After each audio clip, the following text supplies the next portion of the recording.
बिस्मिल्लाहिर्रहमानिर्रहीम। अस्सलाम वालेकुम दोस्तों, my name is Mohammad Mohsin मुरीद।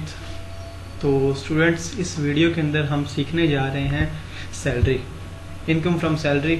आपने उसे किस तरह अकाउंट फॉर करना है, उसके बाद टैक्सेबल इनकम हमने किस तरह निकालनी है on the basis of salary. तो आज हम पूरी सैलरी को डिस्कस करेंगे।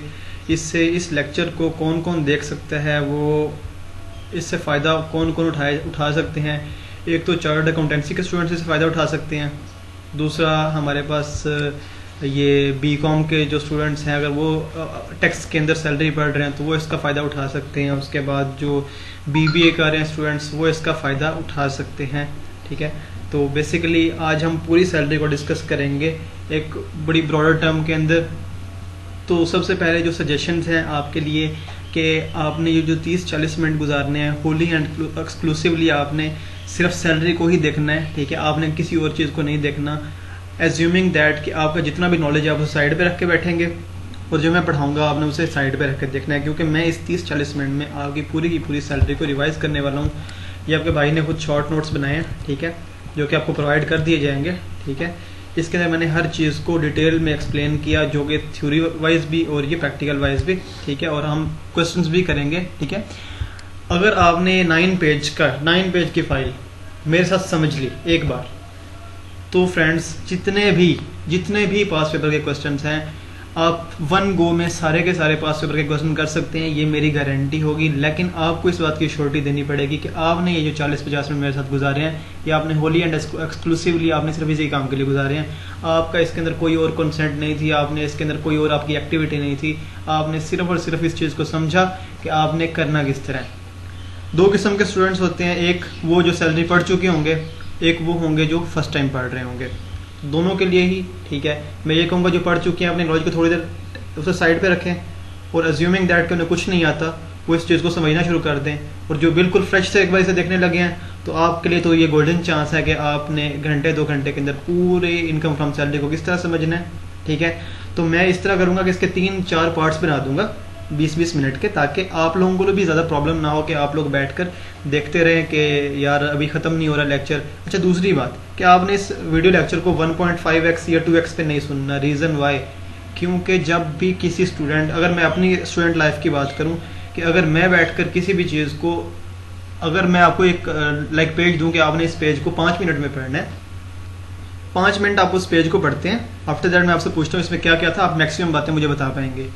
लेकिन अगर मैं वही पेज आपको दूं और मैं कहूँ आपने 2 मिनट में इसे पढ़ना है, आप जस्ट स्किम कर पाएंगे। और जब मैं आपसे एंड पे पूछूंगा कि इसके अंदर ये चीज़ें बता दें, तो यू विल बी थॉटिंग कि यार इसमें क्या था, क्या चीज़ थी इसमें, क्या नहीं था। तो इसका आप लोगों के लिए नुकसान है, मेरा इसमें ना कोई फ़ायदा है। ठीक है, क्योंकि मैं फ्री ऑफ कॉस्ट आपको ये देने लगा हूँ ये वीडियो लेक्चर। ठीक है, और इंशाल्लाह आप लोगों को इसका ज़रूर फ़ायदा होगा। ठीक है, इस बात की मेरी श्योरिटी है। लेकिन आप अगर श्योरिटी देंगे कि आपने ईमानदारी से इसे देखा, तो you will be best in income from salary. तो इंशाल्लाह हम आगे अगले जो हेड्स ऑफ इनकम है उसके ऊपर भी बात करेंगे, उनको भी देखेंगे कि आपने इनकम फ्रॉम बिजनेस को किस तरह टैकल करना है। फिर इसके सवाल करेंगे हम, इंशाल्लाह हम सारे के सारे सवाल करेंगे पास पेपर के उठा के, ताकि आप लोगों को कोई प्रॉब्लम ना हो। ठीक है, आप लोगों ने फिर खुद ट्राई करना है। अच्छा, फिर मैं इस तरह करूँगा कि कुछ अपने सवाल बनाकर, जो कि जिनके अंदर मैं सारे कॉन्सेप्ट टेस्ट कर रहा हूँ, मैं आपको वो क्वेश्चंस दूंगा, आपने वो करके दिखा देने हैं। अगर आप वो क्वेश्चन कर लेंगे, देन इंशाल्लाह एट ICAP जब आप एग्जाम में आप अपेयर हो रहे होंगे या आपके जिस भी एग्जाम में अपेयर हो रहे होंगे, ठीक है, at the end you will be saying कि यार मतलब बहुत फ़ायदा हो गया। तो बगैर टाइम वेस्ट किए, ठीक है, स्टार्ट करते हैं। ठीक है, यहाँ मैं अपने सामने मैंने टैक्स की बुक ओपन की हुई है, जो कि institute of chartered accountants of Pakistan की जो टैक्स की बुक है, सैलरी का चैप्टर नंबर 5 मेरे सामने ओपन है। तो इसके अंदर कुछ चीज़ें मैं एक दो चीज़ें थ्योरी की बताऊंगा, उसके बाद हम जस्ट प्रैक्टिकल वे की तरफ मूव कर जाएंगे। क्योंकि आपको अगर सैलरी की बात करूं तो सैलरी के अंदर 2 बातें हैं। ठीक है, सैलरी हमेशा रिसिप्ट बेसिस के ऊपर टैक्स होती है, यानी कि आपको जब मिल जाएगी सिर्फ तब वो टैक्स होगी। ठीक है, 2 किस्म के कॉन्सेप्ट होते हैं, एक अक्रूवल बेसिस और एक रिसिप्ट बेसिस। ठीक है, कैश बेसिस। अक्रूवल बेसिस क्या है, ये मैं इस बेसिस ऑफ चार्जेबिलिटी की बात कर रहा हूँ। ठीक है, यहाँ पर मैं बेसिस ऑफ चार्जेबिलिटी की बात कर रहा हूँ। अक्रूवल बेसिस या कौन सा बेसिस, कैश बेसिस। सैलरी हमेशा आपकी कैश बेसिस पे टैक्स होगी। अक्रूवल बेसिस क्या होता है, ठीक है, हम अकाउंटिंग करते हैं, अकाउंटिंग के आप स्टूडेंट्स हैं तो हम अकाउंटिंग करते हैं, ठीक है। आप लाइक आपने कोई इनकम कमा ली लेकिन आपको मिली नहीं है, आपने उसकी इनकम बुक कर लेते हैं अपने पास, इसका मतलब वो अक्रू हो चुकी है बट आपको रिसीव नहीं हुई। आपने कमा लिए लेकिन अभी तक आपको मिले नहीं है, आपका राइट उसके ऊपर बन गया, ठीक है, आपका राइट बन चुका है उसके ऊपर, तो आपका राइट बन चुका कि आपकी वो इनकम बन चुकी है लेकिन आपको रिसीव नहीं हुआ अभी तक। उस चीज को, उस बेसिस को हम कहते हैं accrual basis of accounting. Accrual basis यानी कि आपने अक्रू कर ली। कैश बेसिस है, जब तक आपको रिसीव नहीं होगी, ठीक है, आपने उसको रिकॉर्ड नहीं करना। सैलरी टैक्स वाला कहता है, टैक्स वाला जो हमारे FBR है, फेडरल बोर्ड ऑफ रेवेन्यू, हमें कहता है कि जो आपकी सैलरी है वो रिसिप्ट बेसिस के ऊपर हम क्या करेंगे, उसके ऊपर वो क्या करेंगे, उसके ऊपर टैक्स लेंगे आपसे। तो टैक्स वाला कहता है कि आपकी जो सैलरी है ना वो हमने रिसिप्ट बेसिस के ऊपर टैक्स करनी है। मैं नीचे आप लोगों को यहाँ पर दिखा देता हूँ, ठीक है। ये मैं क्या करता हूँ, थ्योरी जो है ना हमने इसे मतलब पढ़ना है, लेकिन हम ना इसे उस वक्त पढ़ेंगे जब हम पूरा प्रैक्टिकल सिनेरियो को देख चुके होंगे, तब आपको इन चीज़ों की समझ भी आ जाएगी आराम से। तो बेसिस ऑफ चार्जेबिलिटी के अंदर वो लिखता है कि आपकी जो टैक्सेबल है वो ऑन रिसिप्ट बेसिस, जब आपको मिलेगी तब हम उसके ऊपर टैक्स ले लेंगे। ये हमारा FBR वाला, मतलब जो फेडरल बोर्ड ऑफ रेवेन्यू वाला है, वो ये कहता है, ठीक है। तो यहाँ पर बताने वाली ये बात थी। अब जरा मूव करते हैं अपने मतलब पहले कॉन्सेप्ट की तरफ। फर्स्ट कॉन्सेप्ट जो है मैं अपने नोट्सों पे आपको लेके आता हूँ, ठीक है, वो है गोल्डन हैंडशेक का, ठीक है। इससे पहले गोल्डन हैंडशेक की तरफ जाने से पहले एक छोटा सा क्वेश्चन कर लेते हैं, ठीक है। क्वेश्चन किसी पास पेपर किसी कहीं का भी नहीं है, ठीक है। हमने जैसे उठाकर मतलब आपको बताऊंगा सवाल करना किस तरह से होता है। तो मैं ज़रा आपको एक्सेल पे ले जाता हूँ। यहाँ पर मैं लिखता हूँ जी, आपने लाइक मैं इनकम फ्रॉम सैलरी की बात करता हूँ। इनकम फ्रॉम सैलरी के अंदर आपने क्या लिखना है, इनकम फ्रॉम सैलरी के, तो इसके अंदर एक्चुअली आता क्या क्या है, इनकम फ्रॉम सैलरी मैंने लिख दिया, ठीक है। मैं इसे इसके अंदर आता क्या क्या है एक्चुअली में हम उसको डिस्कस करते हैं। हमारे पास एक सैलरी का हेड होता है, टोटल हमारे पास 5 हेड होते हैं। सैलरी होता है, बिजनेस होता है, उसके बाद प्रॉपर्टी होता है, उसके बाद कैपिटल गेन होता है और अदर सोर्स होता है। इनकम फ्रॉम सैलरी के अंदर हमारे पास कई चीज़ें आ रही होती हैं, वो क्या क्या है, लेट्स सी। एक इसके अंदर हमारे पास बेसिक सैलरी आ रही होती है। बेसिक सैलरी आपको कुछ मिली, ठीक है। बेसिक सैलरी फॉर एग्जांपल आपको मिली जी 50,000 रुपीज़। 50,000 आपको बेसिक सैलरी मिल गई। आपको अलाउंस मिल गया 10,000 रुपीज़ का, ठीक है। तो आपको अलाउंस मिला टोटल 10,000 रुपये का इस पूरे साल के अंदर, ठीक है। तो आपका हुआ क्या, आपकी टोटल इनकम हो गई, ठीक है। आपकी टोटल इनकम आपकी कितनी हो गई, ठीक है, वो हो गई 60,000 रुपये। 60,000 रुपये आपने टोटल सैलरी कमाई है इस साल के अंदर। इसका मतलब है जो FBR है 60,000 के ऊपर आपके ऊपर टैक्स लेगा, 60,000 रुपये की अमाउंट के ऊपर आपसे टैक्स लेगा। ये एक्चुअली कंसेप्ट है कि आपने इसका अमाउंट, इन अमाउंट्स का करना क्या क्या है। जो अमाउंट हम निकालेंगे फिर हम प्रॉपरली उनको आगे क्वेश्चन पे एम्बेड करके देखेंगे कि हाँ हमारा सवाल ठीक हो रहा है, हाँ ठीक हो रहा है, फिर आगे चलेंगे। तो इस 60,000 के ऊपर हमसे मतलब हम इसके ऊपर टैक्स कैलकुलेट करेंगे। तो ये इन बातों से परेशान होने की जरूरत नहीं, हम सब कुछ करेंगे लेकिन स्टेप बाय स्टेप करेंगे। यहाँ लाने का भी मकसद ये था कि आपने करना क्या होता है, कोई भी बेसिक सैलरी आ रही होती है, आपने बेसिक सैलरी लिखनी होती है। कोई अलाउंस मिल रहा होता है, आपने अलाउंस लिखना होता है। कोई गाड़ी आपको मिल रही है तो उसकी क्या अमाउंट यहाँ पर ऐड होगी। तो टैक्स वाला कहता है एक अमाउंट निकालो, आपकी साल की सैलरी कितनी बनती है, उस साल की सैलरी को उठा के उसके ऊपर हम आपसे टैक्स ले लेंगे। ये टैक्स वाला कहता है। अब उस सैलरी को निकालने के लिए हमने इतने सारे कॉन्सेप्ट्स पढ़ने हैं। उसमें से पहला कॉन्सेप्ट हमारे पास क्या है जी, उसमें से पहला कॉन्सेप्ट है गोल्डन हैंडशेक। गोल्डन हैंडशेक की अमाउंट, गोल्डन हैंडशेक की अमाउंट। गोल्डन हैंडशेक होता क्या है, आप किसी जगह पे काम कर रहे हैं, किसी कंपनी में काम कर रहे हैं, ठीक है। आप बहुत अच्छा काम कर रहे हैं या तो आप बहुत बुरा काम कर रहे हैं, दो ऑप्शन है। आपका कंपनी के साथ कॉन्ट्रैक्ट हुआ है जी, आपको वो 1 साल के लिए उन्होंने एम्प्लॉयमेंट पे रखा है, ठीक है। आपके कॉन्ट्रैक्ट में उन्होंने फॉर एग्जांपल ये लिख दिया कि साल से पहले वो आपको निकाल नहीं सकते और आप अच्छा काम नहीं कर रहे, ठीक है। कंपनी बाउंड है, ठीक है, कि आपको नहीं निकाल सकती। वो करती क्या है, 6 महीने बाद वो कहती है भाई इस तरह करें, ठीक है, हम कॉन्ट्रैक्ट खत्म करते हैं, ठीक है, हम कॉन्ट्रैक्ट खत्म करते हैं, इस तरह करो भाई, हमसे जो है ना 10 लाख रुपए ले लो, आप कॉन्ट्रैक्ट खत्म कर दो, जॉब छोड़ दो। क्या लिखता है, on termination of job when a huge amount is received, जब भी कोई आपको अमाउंट मिलेगी, कोई बड़ी अमाउंट मिलेगी, हैंडसम अमाउंट आपको मिलेगी, जब आपकी जॉब की टर्मिनेशन होगी, ऑन टर्मिनेशन ऑफ जॉब मिलेगी, तो कहता है इट विल बी टैक्सेबल, ठीक है, ये आपकी सैलरी का पार्ट है। अब हम जैसे लोग सोचते होंगे जो सैलरी मिलती है महीने बाद वो सैलरी होती है, नहीं दोस्तों, वो सैलरी नहीं होती। सिर्फ उसके अंदर अलाउंस शामिल है, ठीक है। हो सकता है आपको साल के अंदर कोई गोल्डन हैंडशेक मिला हो, वो शामिल नहीं है, टैक्स वाला कहता है शामिल करो, ठीक है। तो इन चीजों को हमने देखना है इस पूरे की पूरी इनकम फ्रॉम सैलरी के अंदर। तो वो कहता है टैक्सेबल है, टैक्स पेयर हैज 2 ऑप्शंस, उसके पास 2 ऑप्शन है इस सैलरी को टैक्सेबल करने के, ठीक है। टैक्सेबल अंडर एनटीआर, अब ये एनटीआर क्या बला है, ठीक है, एनटीआर क्या बला है, और ये एसबीआर क्या बला है इसके अंदर, ठीक है। एनटीआर सिर्फ मैं आपको इसका एब्रीविएशन बताऊंगा, नॉर्मल टैक्स रिजीम, ये अभी एक्सप्लेन नहीं कर रहा क्योंकि अभी हमने स्टार्ट लिया है। अभी मैं टेक्निकल बातें बताने लग जाऊंगा तो आपने भाग जाना है, आपने कहना कि यार ये क्या कह रहा है, ठीक है। मैं उस एस्पेक्ट से बात कर रहा हूँ कि एक ऐसा स्टूडेंट जो फर्स्ट टाइम पढ़ रहा है सैलरी को, तो उसे इन चीज़ों में प्रॉब्लम ना हो, ठीक है। मैं ये नहीं कह रहा कि आपने ऑलरेडी पढ़ के एक बार रिवीजन कर रहे हैं तो आपके लिए लाइक ये होगा कि एनीथिंग कि आप आराम से इस चीज़ को समझ सकते हैं। तो वो कहते हैं गोल्डन हैंडशेक की अमाउंट मिली, ठीक है। एनटीआर का मतलब होता है कि आमतौर पे आप उसे इनकम का पार्ट बना दें, उसे सैलरी का पार्ट बना दें। सवाल कर लेते हैं इसके ऊपर, सवाल क्या करते हैं जी,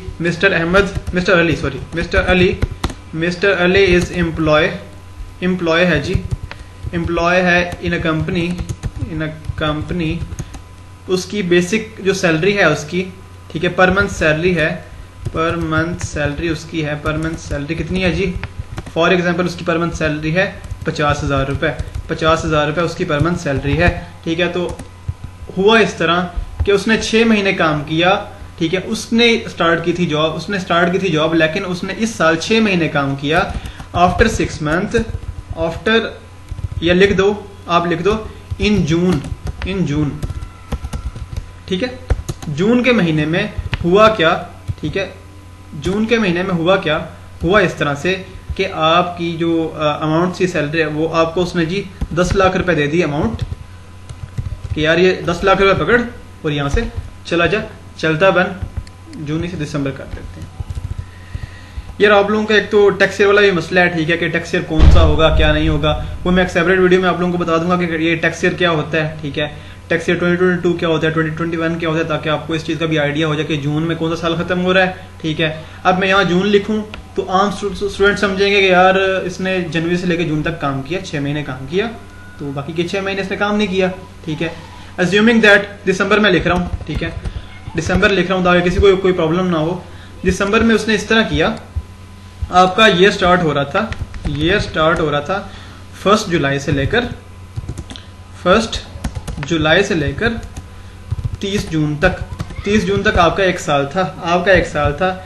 इसमें से आपने क्या किया जी, इस 1 जुलाई से 30 जून के अंदर भाईजान आपने 6 महीने काम किया, 1 जुलाई से लेके 31 दिसंबर तक आपने काम किया। उसके बाद उसने आपको अल्लाह हाफिज कह के छुट्टी दे दी, उसने कहा भाई यहाँ से चले जाओ, ठीक है।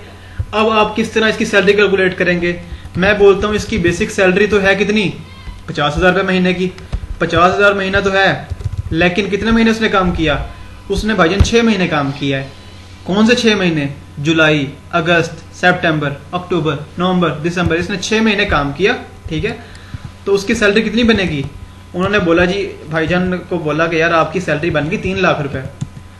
उन्होंने बोला कि यार दिसंबर के अंदर ना आपको एक अमाउंट मिली है 10 लाख रुपए की, ये वही अमाउंट है जो हमने यहाँ पढ़ी है golden handshake on termination of job के ऊपर आपको ये अमाउंट मिली।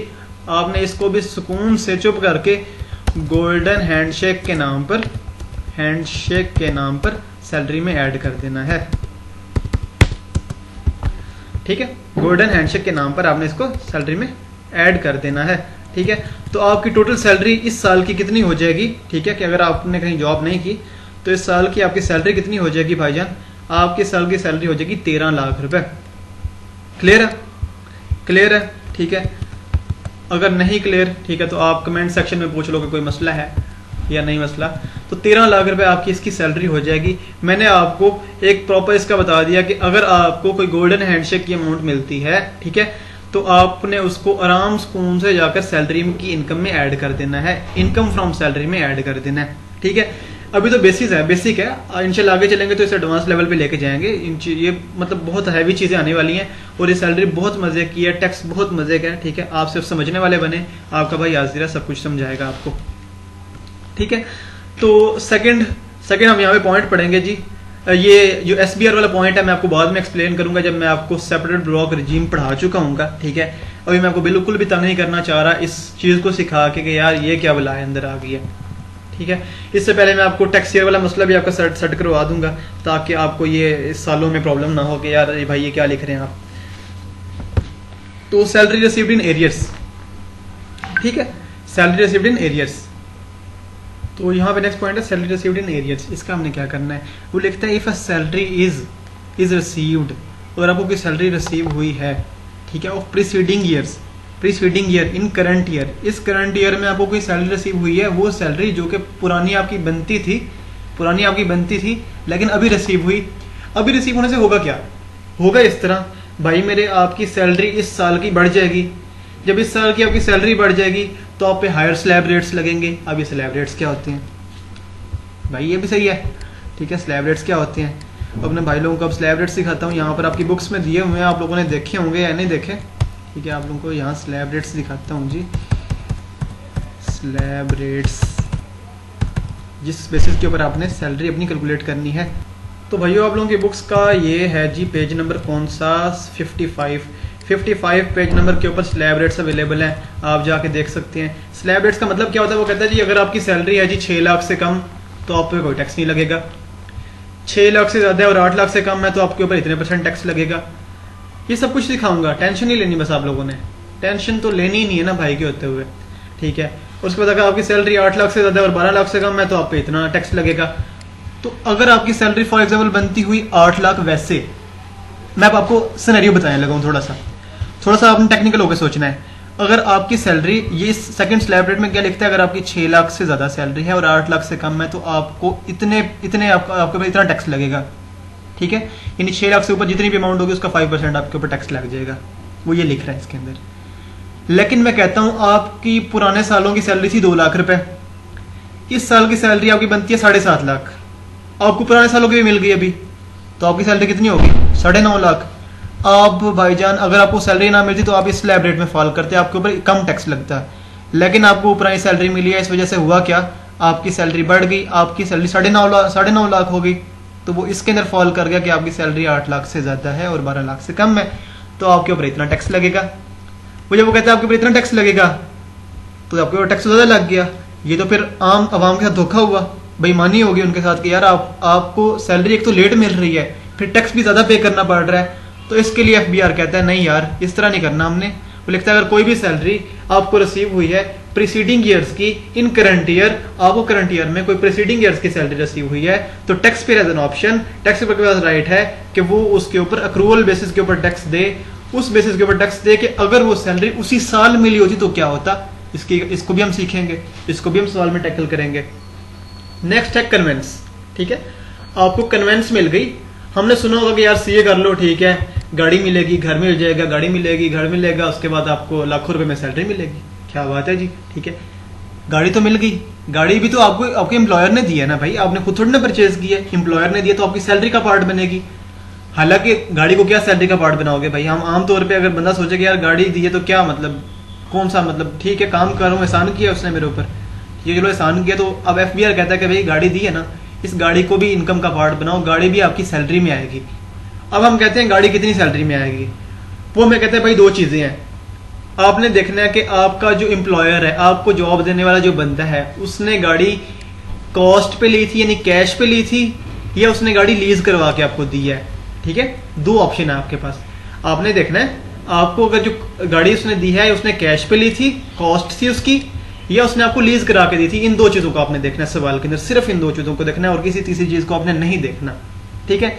अब वो कहता है बस 3 चीजें हैं, वो कहता है आपको गाड़ी ऑफिशियल यूज के लिए मिली थी, पर्सनल यूज के लिए मिली थी, या दोनों कामों के लिए मिली थी, पार्टली, ठीक है।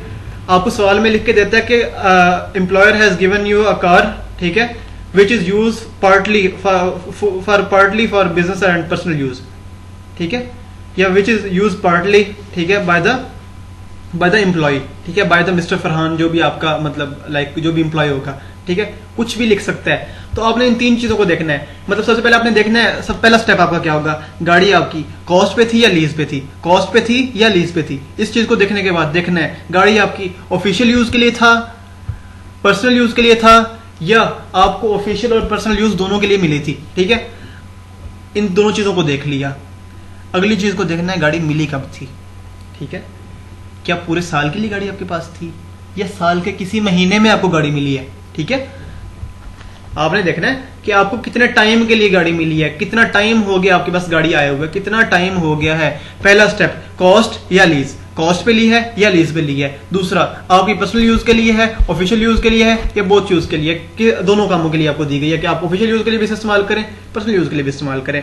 करना क्या है, अगर तो वो भाई आपको गाड़ी उसने दी है ऑफिशियल यूज के लिए, इसका मतलब है आपको उसमें कोई फायदा नहीं है, उसने अपने काम के लिए आपको गाड़ी दी है, ठीक है। आपको गाड़ी देना कोई कमाल नहीं है, उसने काम अपने ही करवाना है, ठीक है। आप उसे पर्सनल यूज के लिए इस्तेमाल नहीं कर सकते, आप उसे अपने घर नहीं लेके जा सकते, घर आप अपने पर्सनल इस्तेमाल के लिए मार्केट नहीं लेके जा सकते। आपने सिर्फ उसे ऑफिस के काम के लिए यूज करना है, तो इसका मतलब है वो आपकी सैलरी नहीं है भाई, ठीक है। वो आपको सिर्फ काम के लिए दी हुई है, काम की हद तक दी हुई है, तो ना आपने उसकी किसी अमाउंट को नहीं देखना और चुप करके आगे बढ़ जाना है, इस तरह इग्नोर करना है जिस तरह लोग आपको इग्नोर करते हैं, ठीक है। दूसरी बात आपने क्या है जी, दूसरी बात है कि अगर आपको सिर्फ पर्सनल यूज के लिए दी गई है, पर्सनल यूज के लिए दी गई है, अब आपने देखना है पर्सनल यूज के लिए गाड़ी दी है तो उस गाड़ी की कॉस्ट का, ठीक है। अगर कॉस्ट पे थी तो उसकी कॉस्ट का, अगर लीज पे थी तो आपने उसकी फेयर मार्केट वैल्यू देखनी है, फेयर मार्केट वैल्यू देखनी है एट स्टार्ट ऑफ लीज। जब लीज स्टार्ट हुई थी उस टाइम इसकी फेयर मार्केट वैल्यू क्या थी, ठीक है। जब लीज स्टार्ट हुई थी उस वक्त इसकी फेयर मार्केट वैल्यू क्या थी, आपने उस चीज को देखना है, आपने उस चीज को देखना है। जब लीज स्टार्ट हुई थी उस वक्त इसकी फेयर मार्केट वैल्यू थी, उसका 10% चुप करके सैलरी में ऐड कर देना है। लेकिन इस चीज को भी देखना है कि वो आपको मिली कब थी। अगर वो आपको मिली है इस साल के 6 महीने गुजरने के बाद, यानी कि आपने इस टैक्स ईयर में सिर्फ 6 महीने उसे इस्तेमाल किया है, तो आप उसे 6/12 कर देंगे। अगर आपने उसे 3 महीने यूज किया है तो आप उसे 3/12 कर देंगे। अगर आप उसे 5 महीने आपने उसे इस साल यूज किया तो उसे 5/12 कर देंगे। तो जो भी अमाउंट आएगी वो सब चुप करके सैलरी में ऐड कर देंगे।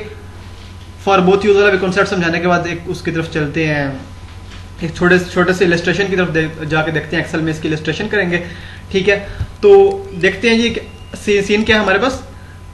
तो उसके बाद हमने करना क्या, हाँ आपको मैं स्टेप बता चुका। सबसे पहले क्या देखना है, कॉस्ट या लीज।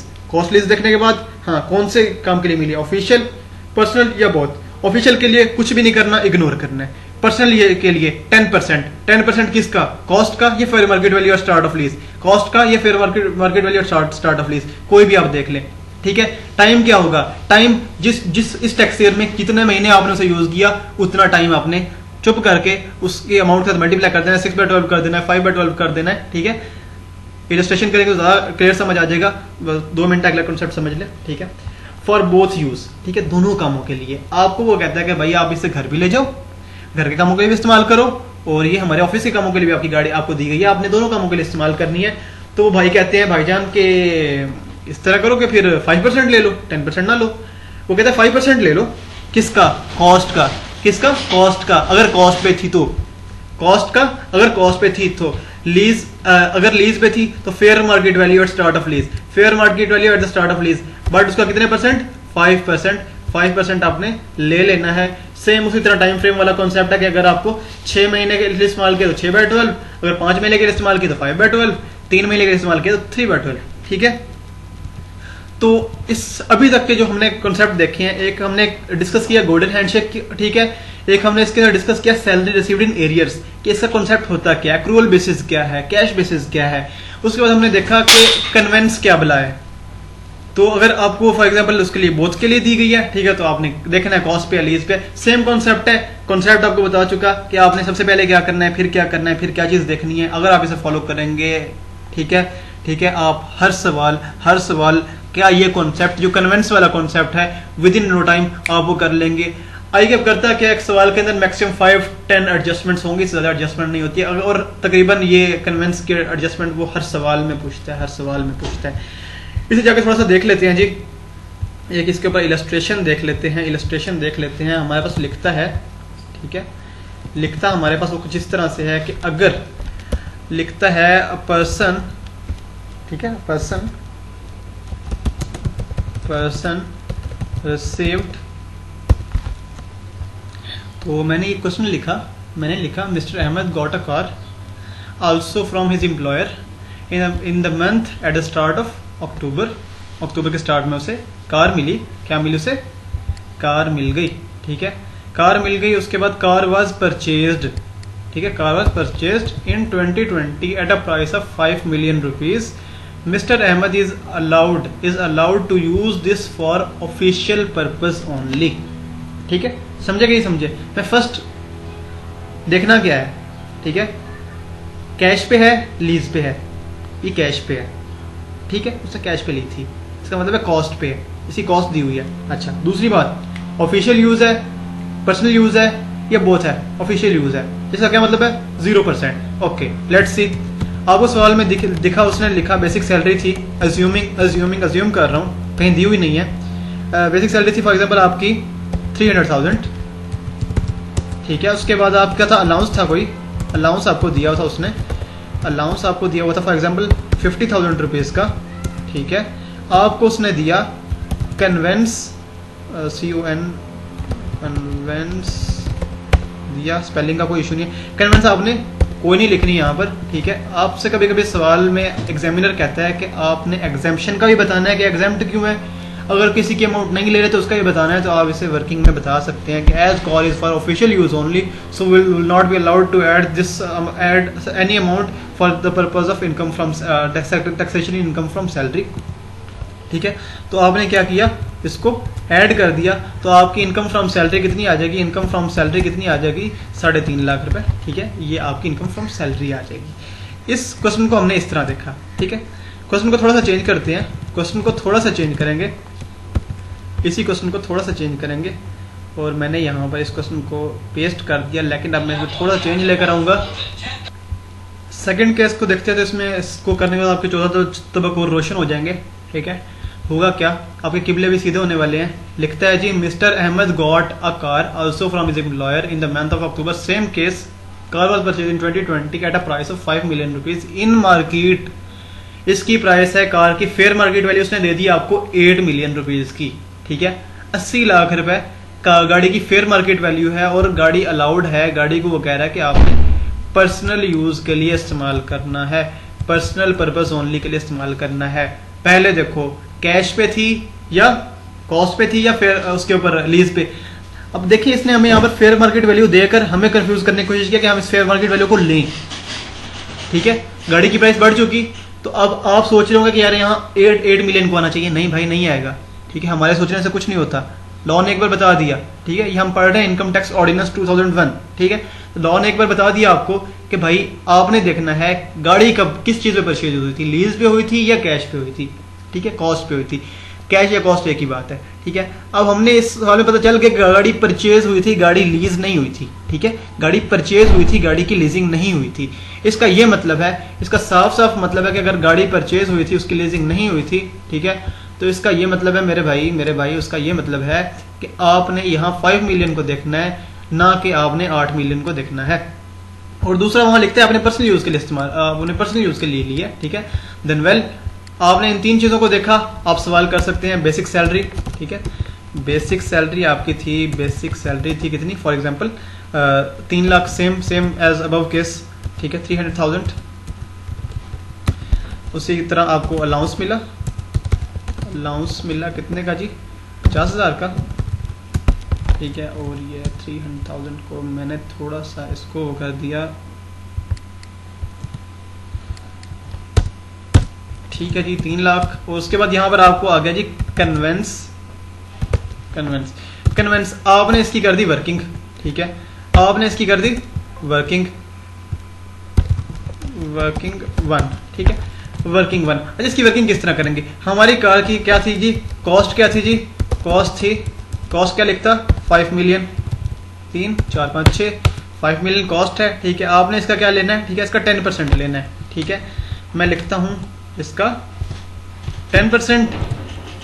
ये अमाउंट हमारी सैलरी में ऐड होनी चाहिए, ये अमाउंट हमारी सैलरी में ऐड होनी चाहिए। लेकिन मेरे भाई हमने यहां तक निकालने के बाद एक और चीज देखी थी कि टाइम कितना रही आपके पास,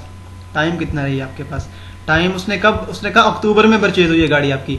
गाड़ी क्या हुई है? अक्टूबर में परचेज हुई है, ठीक है, गाड़ी आपकी अक्टूबर में परचेज हुई है।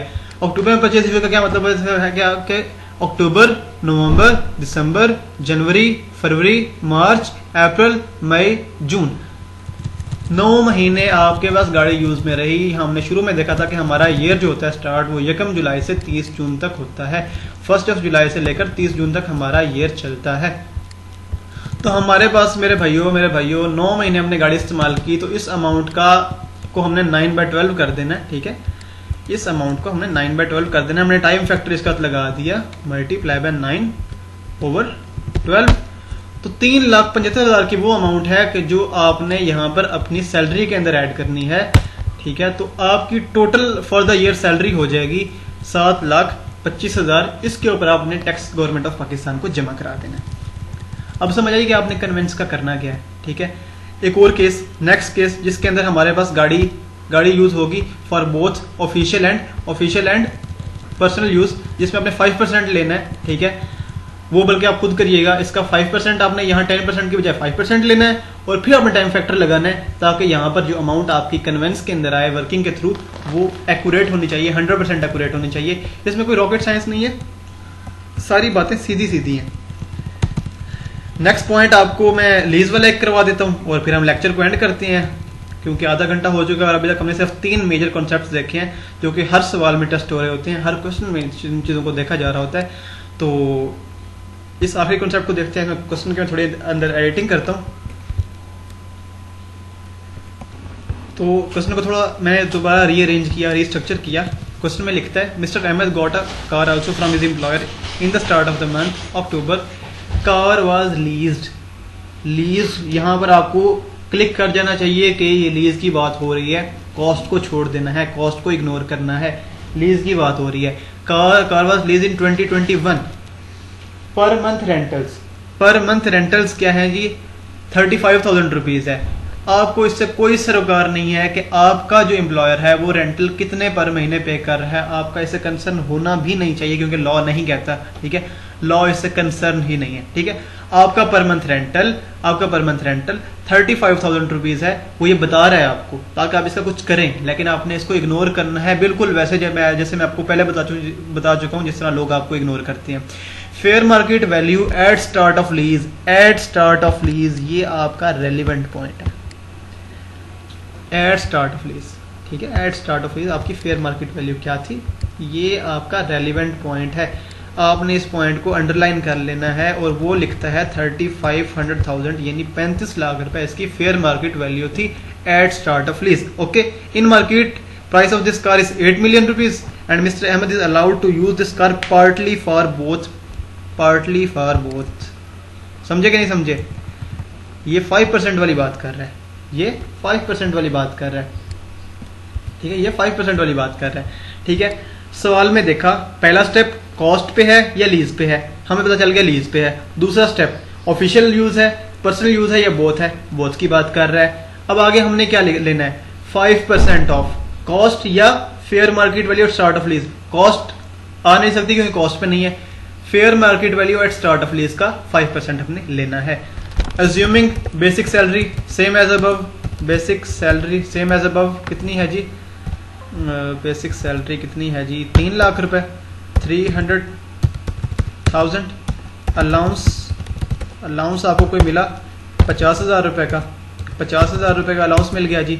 कन्वेंस में क्या डालेंगे, ठीक है जी, वर्किंग 1 डाल देते हैं जी इसके अंदर, वर्किंग 1 डाल दी। ठीक है जी, वर्किंग 1 डाल दी और वर्किंग 1 कर लेते हैं जी। हमने देखा fair market value at start of lease, at start of lease कितनी थी, कितनी है जी, 35,100,000। इसका कितने परसेंट लेना है, 5%। इसका कितने परसेंट लेना है, 5%, 0.05, 5% आ गया 1,75,000 रुपए। ठीक है, यहां तक निकालने के बाद रुक नहीं जाना। ठीक है, यहां तक स्टेप कर चुके। अब टाइम की तरफ आना है, कितने महीनों के लिए इस्तेमाल किया गाड़ी को, कितने महीनों के लिए इस्तेमाल किया। अक्टूबर में ली थी, अक्टूबर, नवंबर, दिसंबर, जनवरी, फरवरी, मार्च, अप्रैल, मई, जून, 9 महीने आपने इस गाड़ी को यूज किया। तो हम इसे 9/12 वाले फैक्टर से मल्टीप्लाई करेंगे, 9/12 करेंगे। ये आपकी अमाउंट, ये जो आपकी अमाउंट है, इस अमाउंट की बात कर रहा हूं। ठीक है, ये जो आपकी अमाउंट है, ठीक है, this will be added to your salary, ठीक है, this will be added to your salary, ठीक है। ये वाली अमाउंट यहाँ लिखा, इस वाली अमाउंट को हमने सैलरी में ऐड किया, ठीक है। तो आपकी total salary, income from salary आ गई, इनकम फ्रॉम सैलरी कितनी आ गई भाई, 4,81,250 रुपए आपकी इनकम फ्रॉम सैलरी आ गई। तो इस पूरे वीडियो लेक्चर के अंदर हमने जो कॉन्सेप्ट डिस्कस किए वो 3 मेजर कॉन्सेप्ट डिस्कस किए। एक गोल्डन हैंडशेक को किस तरह ट्रीट करना है, एक सैलरी अगर एरियर्स में मिली तो उसे क्या करना है, उसे एक्रूअल बेसिस पे टैक्स करना है आपने, या आपने उसी ईयर के अंदर टैक्स करना है। ये आपकी सरदर्दी है कि आपने किस पे करना है। आपको पेपर में अगर वो सवाल करेगा इस तरह का तो आपको बताएगा कि आपको इसी साल की आपकी टैक्सेशन करवा रहा होगा, तो आपको कहेगा कि जी मतलब हमने इसी साल में उसे टैक्स करना है, तो आपको इस साल के अंदर सैलरी में ऐड करना पड़ेगा। अगर वो कहेगा कि हमने प्रीवियस ईयर में करना है, तो आपको इस साल की कैलकुलेशन के अंदर प्रीवियस ईयर नहीं घुसाएगा। आई समझ, ठीक है। कन्वेंस की बात करें तो कन्वेंस के अंदर मैंने आपको बता दिया कि क्या क्या हो सकता है, क्या क्या नहीं हो सकता। नेक्स्ट लेक्चर के अंदर हम अकोमोडेशन देखेंगे, यूटिलिटीज देखेंगे, domestic servants, interest free loan, उसके बाद कुछ और कॉन्सेप्ट हमारे पास, waiver of hiring / self hiring. उसके बाद नेक्स्ट जो लेक्चर होगा उसके अंदर हम फिर इसके अंदर जो देखेंगे कि और कौन कौन से प्रीरेक्विजिट्स मिलते हैं, ठीक है, सारा कुछ जो हमें मिलता है। उसके बाद पोस्ट रिटायरमेंट बेनिफिट्स होते हैं, इनका क्या करना होता है हमने, ठीक है। तो आज तक का जो हमारा सेशन था वो कंप्लीट हुआ, ठीक है। और अगर इसके अंदर आप लोगों को कोई कन्फ्यूजन है, कोई प्रॉब्लम आ रहा है किसी की भी किस्म का, तो आप लोग मुझसे पूछ सकते हैं, मेरे नंबर पे कांटेक्ट कर सकते हैं। तो गाइज इंशाल्लाह दुआ में याद रखिएगा, मुलाकात होगी इंशाल्लाह फिर नेक्स्ट वीडियो में। अल्लाह हाफिज़।